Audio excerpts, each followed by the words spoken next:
روزی 13 марти соли равон барои халқи тоҷику қирғиз санаи таърихӣ буд, зеро дар сарҳади Тоҷикистону Қирғизистон ду гузаргоҳро боз карданд. Бояд гуфт ки гузаргоҳҳои Гулистон, Қизилбел ва Маданият Қайғароч аз соли 2021 баста буд. Лаҳзаи ифтитоҳи гузаргоҳҳоро Эмомалӣ Раҳмон, раиси ҷумҳурии Тоҷикистон ва Содир Жаборов, раиси ҷумҳурии Қирғизистон ба таври онлайнӣ дидан карданд. Лаҳзаи бозкушоии гузаргоҳро садҳо нафар сокинони ду минтақа интизор буданд, хусусан нафароне ки бо ҳамдигар доду гирифт доштанд ва ё 4 сол боз аз дидори наздикон маҳрум буданд.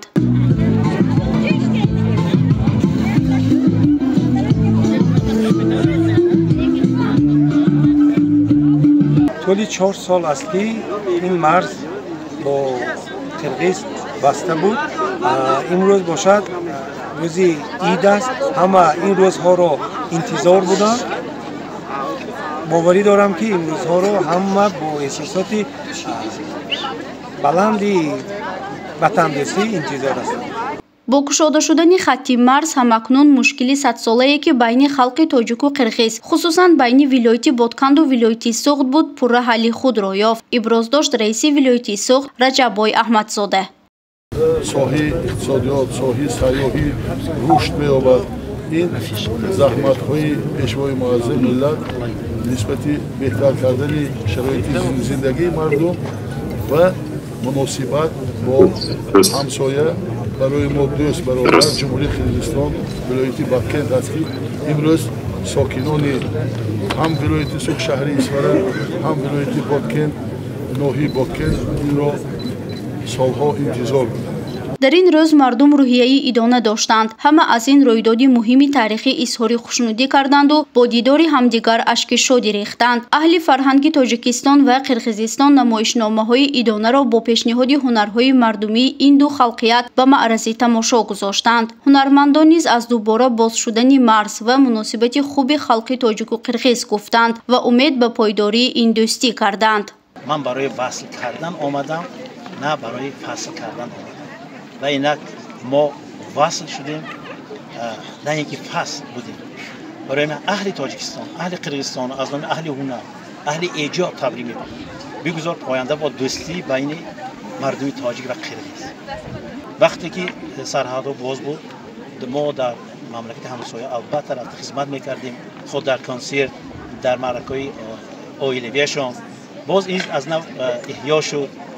اهل سودا، اهل هنر رفت آمد می‌کردند و دیگر مصلحت‌ها می‌کردند. این بسیار ناز بود. حتی عروس کلین دامادی که در قرقیزستان عهد نکاح می‌کردند در اسفره رفته قید می‌کردند. این باعث افتخار بود. من همه از نو چی شد؟ ما از این بسیار سربلند خوشبخت هستیم. Ойбек Шаменов, раиси вилояти Боткан низ ба идомаи ҳамкорӣ ва ҳамсоядории нек изҳори умед кард. Вай гуфт баъди бозкушоии сарҳад миёни Тоҷикистон ва Қирғизистон муносибатҳо мисли пештара хоҳад шуд, зеро ин ду халқияти ба ҳам дӯсту бародар байни ҳам равобити ҳамкорӣ ва ҳамхешутаборӣ доранд. Уважаемые друзья, не зря в народе говорят, соседей не выбирают, они даны Богом. И доказательством этой мудрой пословицы является то, что жители Сагдийской и Баткентской областей пьют воду с одной реки. Нас объединяют общие традиции и общая история. Мы искренне дорожим отношениями, дружбы и добрососедства между нашими народами. Спасибо всем, кто сделал этот день возможным. Выражаю искреннюю благодарность всем причастным.